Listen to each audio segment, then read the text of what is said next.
어느 날 문득 통장을 열어보니 잔고가 눈에 확 들어옵니다. 이 돈으로 앞으로 몇 년이나 버틸 수 있을까? 지금까지 열심히 일하며 모아왔지만 정작 퇴직이 다가오자 막연한 불안감이 밀려옵니다. 내 또래들은 과연 얼마나 준비했을까? 나만 부족한 건 아닐까? 혹은 괜찮다고 안심했다가 생각지도 못한 지출 앞에서 휘청거리지는 않을까? 이런 고민은 50대 이후 누구나 한 번쯤 하게 되는 현실적인 문제입니다. 오늘은 노후자금 점검법이라는 주제를 가지고 세 가지 실제 사례를 통해 우리가 흔히 겪는 함정과 그 해결책을 풀어보겠습니다. 첫 번째 이야기는 57세 회사원 김 씨의 사례입니다. 김 씨는 30년 가까이 한 직장에서 성실히 근무했고 퇴직금으로 약 2억 원 가까운 돈을 받게 되었습니다. 그는 퇴직금을 전부 은행 예금으로 옮겨놓으며 안도했지만 문제는 세금이었습니다. 퇴직금을 일시금으로 받으면서 생각보다 큰 세금을 한꺼번에 납부해야 했고 결국 손에 남은 돈은 기대보다 적었습니다. 더욱이 은행 금리가 낮다 보니 매달 생활비로 쓰고 나면 원금은 빠르게 줄어들기 시작했습니다. 이처럼 퇴직금을 어떻게 관리하느냐에 따라 같은 금액이라도 남는 돈의 크기가 크게 달라집니다. 해결책은 퇴직금을 개인형 퇴직연금 계좌에 넣어두고 연금으로 나눠받는 것입니다. 이렇게 하면 세금 부담을 분산할 수 있고 장기적으로는 수령액을 지켜낼 수 있습니다. 두 번째 이야기는 54세 주부 이 씨의 경험입니다. 남편과 함께 생활하면서 자녀 둘을 대학까지 보내느라 늘 빠듯했지만 그래도 연금저축에 꾸준히 적립해 약 8천만 원 정도를 모았습니다. 겉으로 보기에는 큰 금액처럼 보였지만 문제는 아직 끝나지 않은 자녀의 학비와 결혼 자금이었습니다. 장래에 부모님의 간병비까지 고려하니 손에 쥔 돈이 모두 노후자금으로 쓰이지 못하는 상황이었습니다. 이 씨는 이때 비로소 깨달았습니다. 단순히 통장에 찍힌 금액이 중요한 것이 아니라 앞으로 예상되는 지출 항목을 모두 따져봐야 한다는 사실을 말입니다. 그녀는 가계부를 다시 정리하며 자녀 지원은 일정선에서 마무리하고 부모 간병과 자신의 노후를 위한 장기 요양보험과 실손보험을 정비했습니다. 이 과정을 통해 비로소 노후자금이 실제로 자신에게 쓰일 수 있는 구조를 만들 수 있었던 것입니다. 세 번째 이야기는 62세 자영업자 박 씨의 경우입니다. 그는 젊은 시절부터 장사를 하며 현금 흐름이 괜찮았기에 연금에 크게 신경 쓰지 않았습니다. 하지만 나이가 들어 건강이 나빠지면서 가게 운영이 힘들어졌고 결국 수입이 급격히 줄었습니다. 통장에는 1억 남짓한 돈이 있었지만 당장 생활비와 병원비가 빠져나가면서 불안이 커졌습니다. 그는 뒤늦게라도 개인연금 계좌를 열어 적립을 시작했지만 이미 수익을 불릴 시간이 부족했습니다. 이때 재무 상담을 통해 자산을 다시 배분했습니다.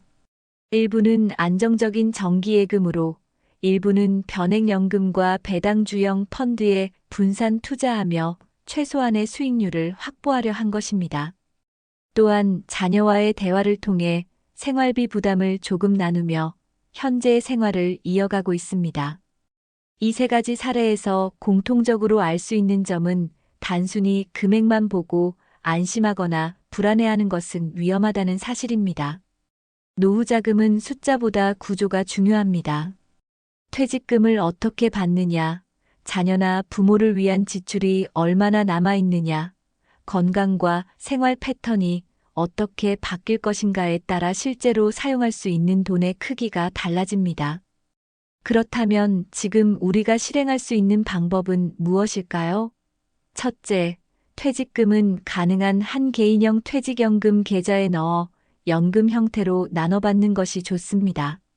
세금 부담을 줄일 수 있을 뿐 아니라 자산을 장기적으로 지킬 수 있는 방법입니다. 둘째, 단순히 계좌 잔고를 확인하는 것에 그치지 말고 앞으로 예상되는 지출을 항목별로 나열해 보아야 합니다.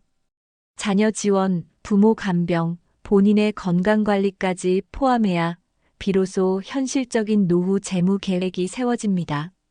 셋째, 지금이라도 자산을 재점검하고 분산하는 것이 필요합니다.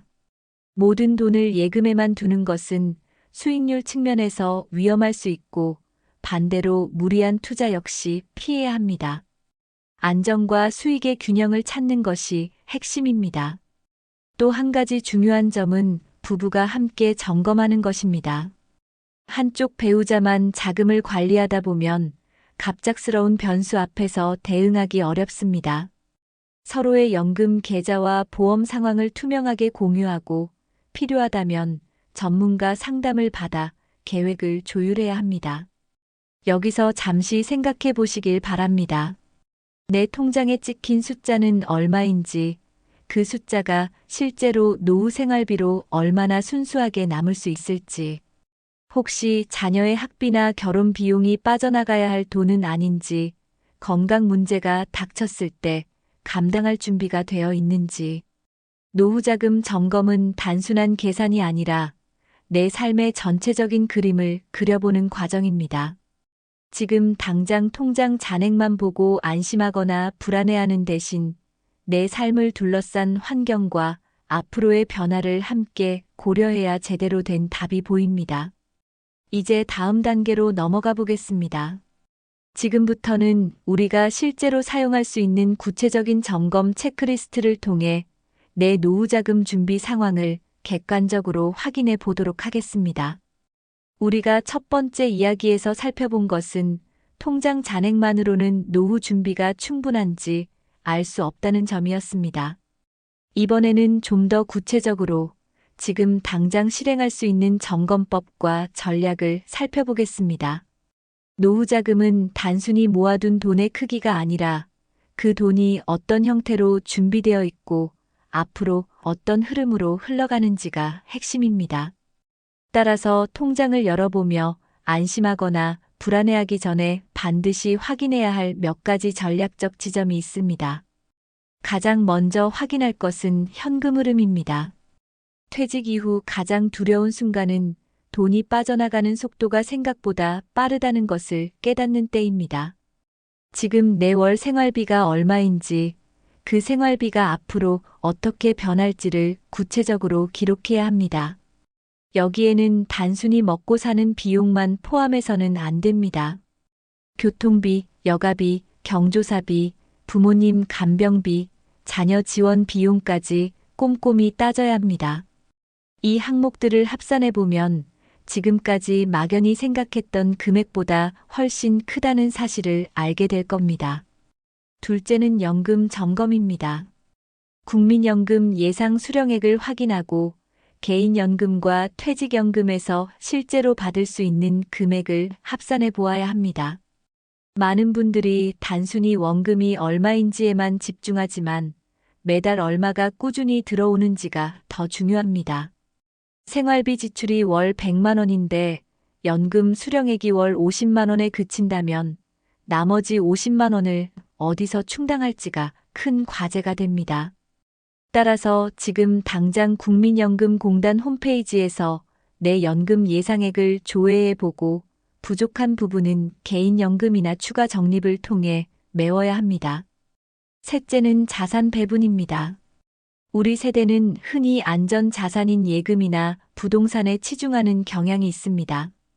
하지만 예금은 물가 상승률을 이기지 못하고 부동산은 유동성이 낮아 당장 필요할 때 현금화하기 어렵습니다. 따라서 일정 부분은 안정적인 금융 상품에, 일정 부분은 배당주나 채권형 펀드처럼 꾸준히 현금을 만들어주는 자산에 배분하는 것이 필요합니다. 지나치게 공격적인 투자는 위험하지만 모든 돈을 현금성 자산에 두는 것도 사실상 위험입니다.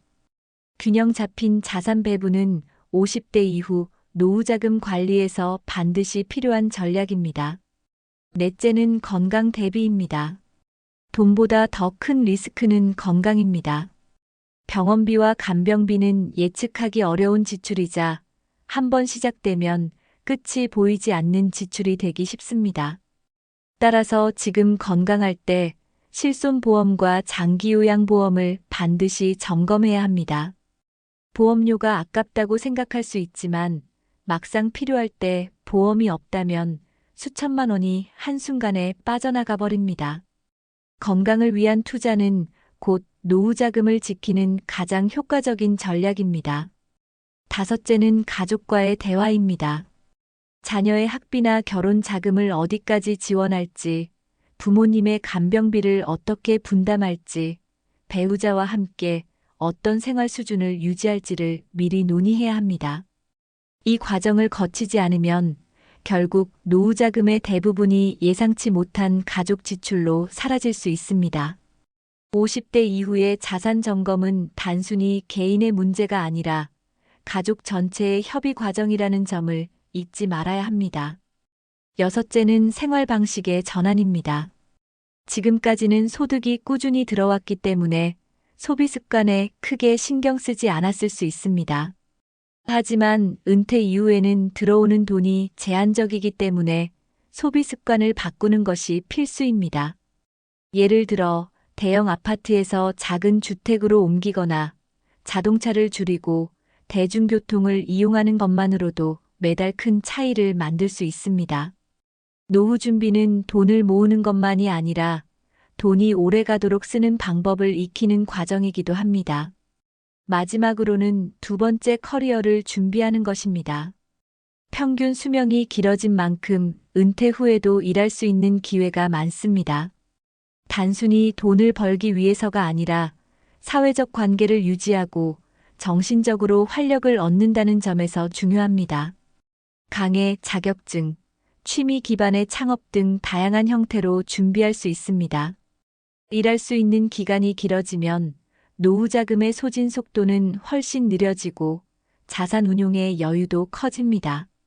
정리하자면 노후 자금을 점검하는 가장 중요한 포인트는 잔액이 아니라 구조입니다. 내 돈이 어디에서 들어오고 어디로 나가는지, 어떤 상황에서 빠져나갈 수 있는지를 명확히 아는 것이야말로 진짜 점검입니다. 퇴직금은 어떻게 관리할지, 연금은 얼마나 확보했는지, 자산은 어떻게 나눠둘지, 건강은 어떻게 대비할지, 가족과는 어떤 합의를 했는지, 생활 습관은 어떻게 바꿀지, 그리고 앞으로 어떤 일을 이어갈지를 함께 고려해야 합니다. 이제 여러분께 묻고 싶습니다.